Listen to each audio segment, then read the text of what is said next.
We're going to be talking about Trump's plan for Gaza.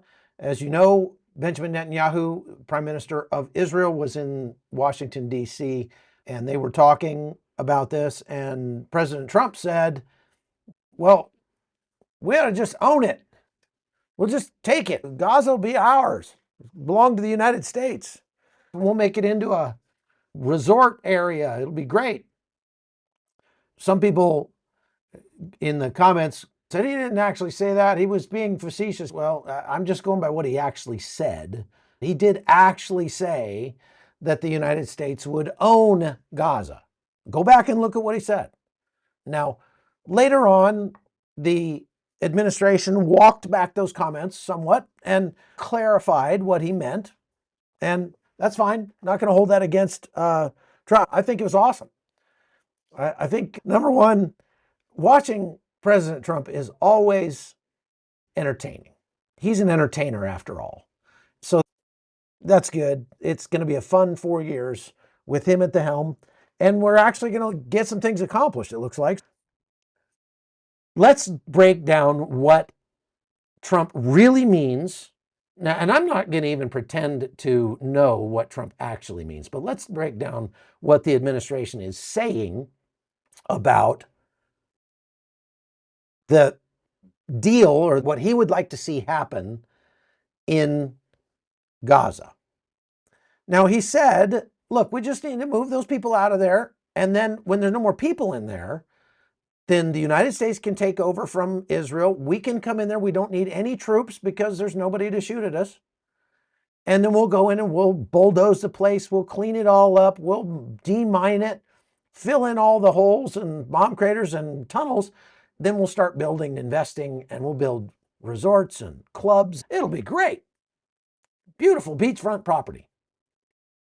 What's ironic is that there are people from Gaza who are now posting videos of what Gaza looked like before, and it was green and beautiful and modern and pretty, and they had beachfront resorts and things like that. And now it's a pile of rubble.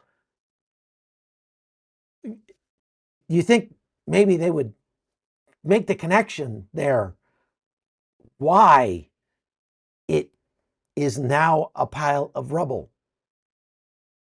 Like, maybe don't send 3,000 people from your area into someone else's area, your neighbor's area, and try to kill them all. And then those neighbors won't come in and turn your house into dust. Doesn't seem like it should be that hard, really, you know? But so Trump can see the future. I mean, he can see, like, he's got vision. That's what I like about him. He's looking at Gaza and going, well, it's already been turned into a pile of rubble. All we have to do is bring a few bulldozers in and we can start building. This is great. Now, we do have this slight problem of 2.3 million people who are living in the rubble. That's bad. It's bad for them. And it complicates our efforts to rebuild. So I got an idea. Let's just tell them to move. Now, in the purely technical sense, that would actually be ethnic cleansing. When you force a people group to move from their home, that's called ethnic cleansing. Actually, I was in Armenia in October of 2023, specifically reporting on the ethnic cleansing of the remaining Christian Armenians who lived in the Nagorno-Karabakh district, or Artsakh as it's more properly known, and forcibly moved to Armenia proper. And they are now internally displaced, refugees in their own country in Armenia. And who moved them out? The Azeris from Azerbaijan. So now the Trump administration says, look, it's not ethnic cleansing because we're not going to force them to leave. We're just going to give them the option. Right? I think that people should be able to leave if they want from Gaza or anywhere.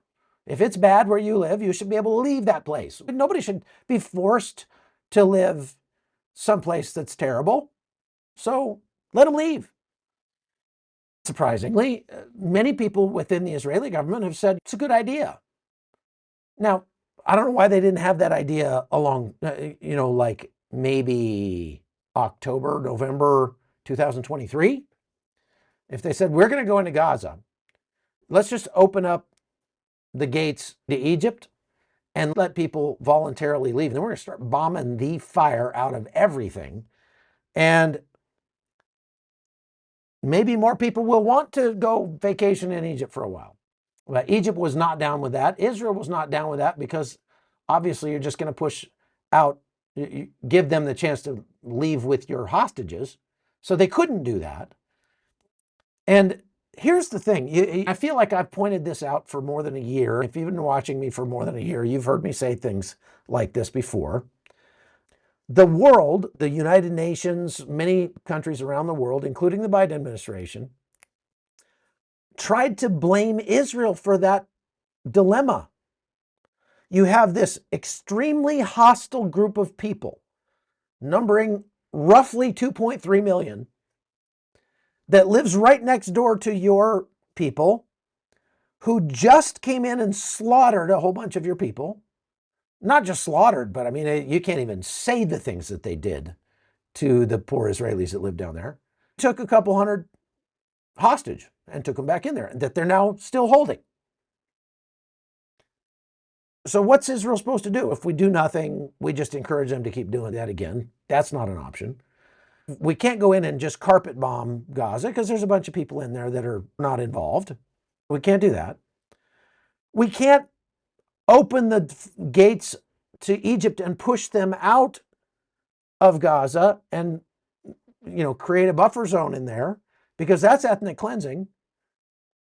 And they probably wouldn't leave anyway. And if they did, they would take our hostages with them. So we can't give them that option. So the only feasible option for Israel was exactly what they have actually done, which is cordon off the areas of the Gaza Strip, neighborhood by neighborhood, go through them, clear them out, destroy anything that has a military utility, and then move on to the next one. And then as these 2.3 million very hostile people move back into that area you just cleared, it's going to become an area that's going to have to be gone into again and cleared again, and 5 times. And every time they go in there, they still find more weapons. They still find more rockets. They still find more tunnels. It's unbelievable. But the Palestinians have made it extremely abundantly clear that they're not going to stop threatening Israel.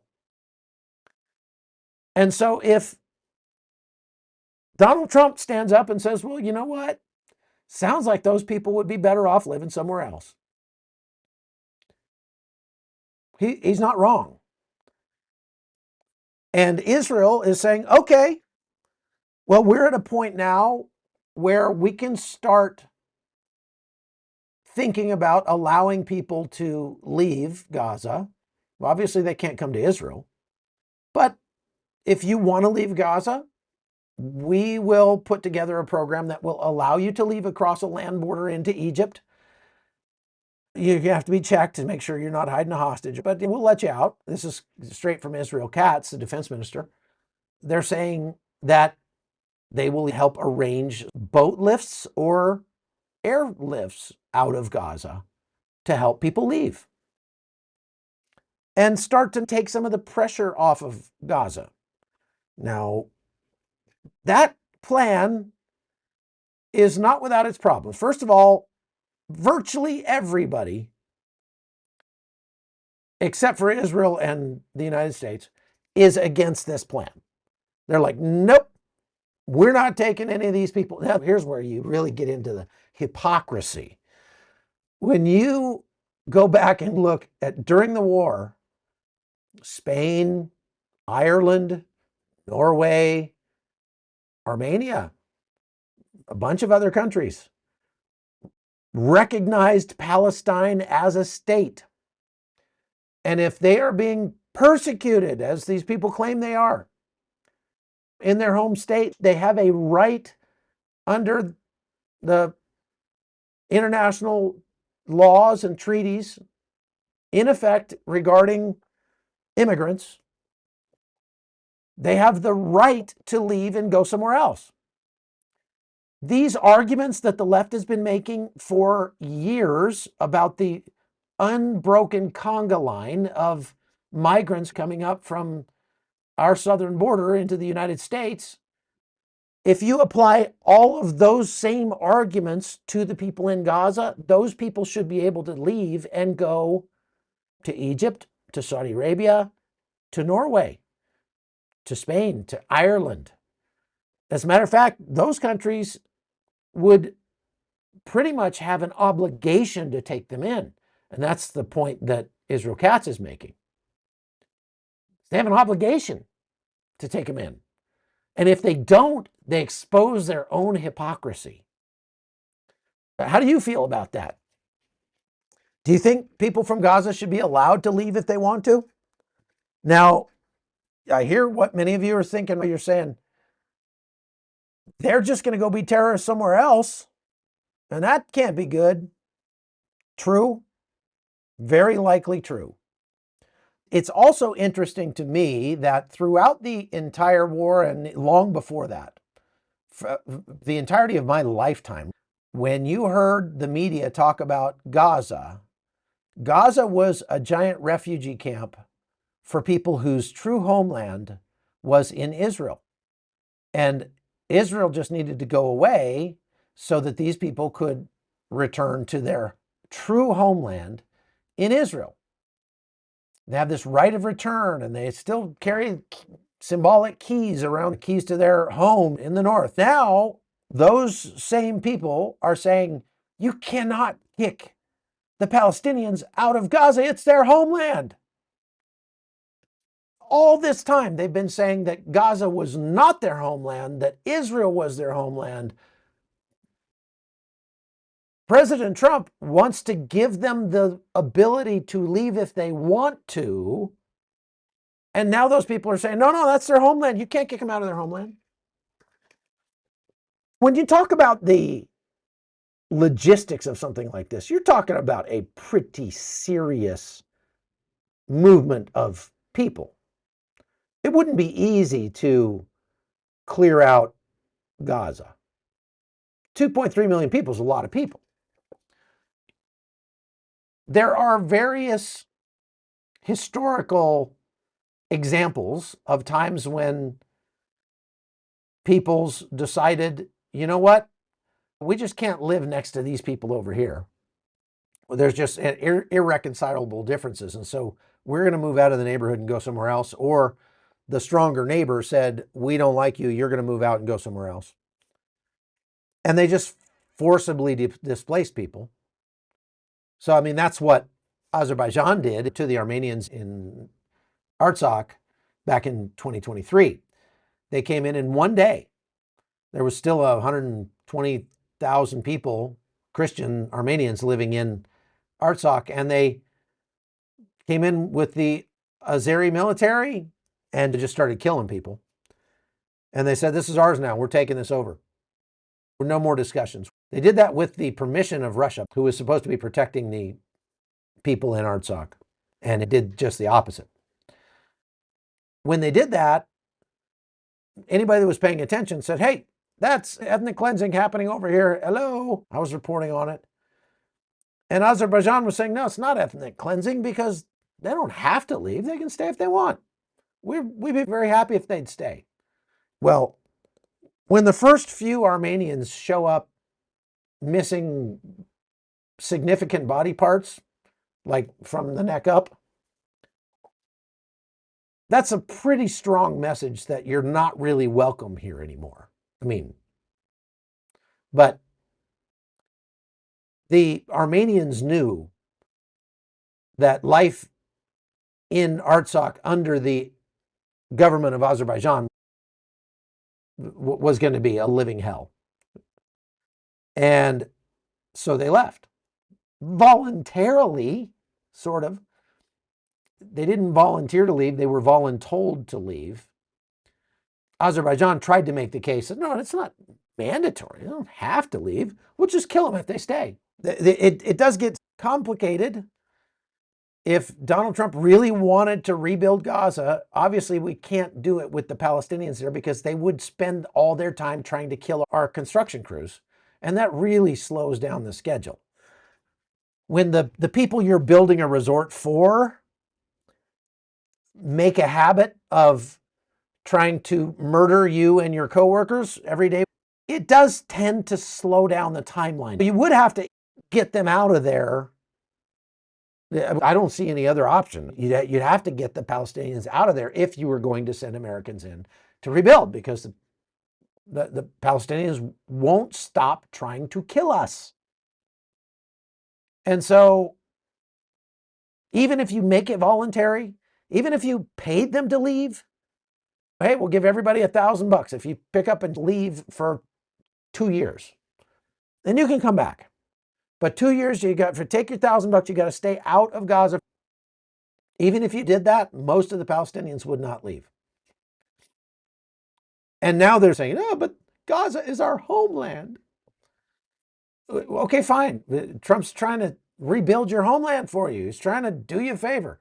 Now, did I not say at the beginning of this war that the United States would end up paying for rebuilding?